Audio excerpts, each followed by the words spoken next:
Medina শরীফের মধ্যে জিয়ারত করছি, এক ব্যক্তি আমার পাশে বসা, অনেক সাধারণ মানুষ, এক নাত পড়ছিল।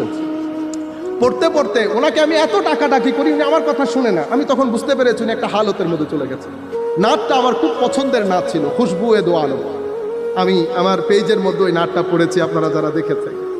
সে এই লাইনটা বারবার পড়ছে, তবে আস্তে আস্তে। खैरात मुझे अपनी मोहब्बत का अता कर, आया हूं तेरे दर पे, हैं बदामान दरीदा। এই নাত পড়ছে, কান্নাকাটি করছে। আমি বুঝতে যে সে সেন্সলেস টাইপ হয়ে গেছে। সেই ব্যক্তি যখন কিছুক্ষণ পর স্বাভাবিক অবস্থা আসলাম, আমি তাকে জিজ্ঞেস করলাম, অনেক বলার পরে উনি বলছেন আজকে সার্থক। কেন? আমি নাত পড়তে পড়তে আমি 1400 বছর আগে চলে গেছি। হায় হায়, আমি হুজরায়ে পাকের বাইরে নাত পড়ছিলাম, আমার মনে হচ্ছিল আমার নবী আয়েশা সিদ্দিকাকে বলছেন, আয়েশা বাইরে কে এসেছে একবার দেখো তো। আমি আরো জোরে নাত পড়ছি, অজর দ্বারাই কান্না করছি। আয়েশা সিদ্দিকা রাদিয়াল্লাহু তাআলা আনহা আমার নাম নিয়ে বলছেন অমুক জায়গা থেকে অমুক এসেছে। আমি এগুলা আমার খেয়ালের মধ্যে।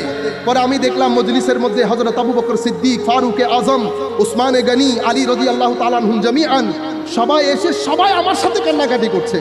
কিন্তু আমি এই লাইনটা বারবার পড়ছি, তো সবাই একজন আরেকজনকে জিজ্ঞেস করছে এই ব্যক্তি বলছে কি, কারণ আমি তো উর্দুতে পড়ছি। তো আমি ওই খেয়ালের মধ্যে দেখলাম সালমান ফার্সি এগিয়ে আসলেন। সালমান ফার্সি বলছেন, আমি বলছি এই ব্যক্তি কি বলছে। আমি ওই নাত পড়ছি, সালমান ফার্সি অনুবাদ করছে, কান্নার রোল পড়ে গেছে। আমিও কান্না করছি, সাহাবায়ে কেরামও কান্না করছেন। ওদিকে হুজরায়ে আনোয়ার থেকে আমার নবী আয়েশা সিদ্দিকা সহ আমার দিকে তাকিয়ে আছেন। আমার ভাইরা, সুবহানাল্লাহ।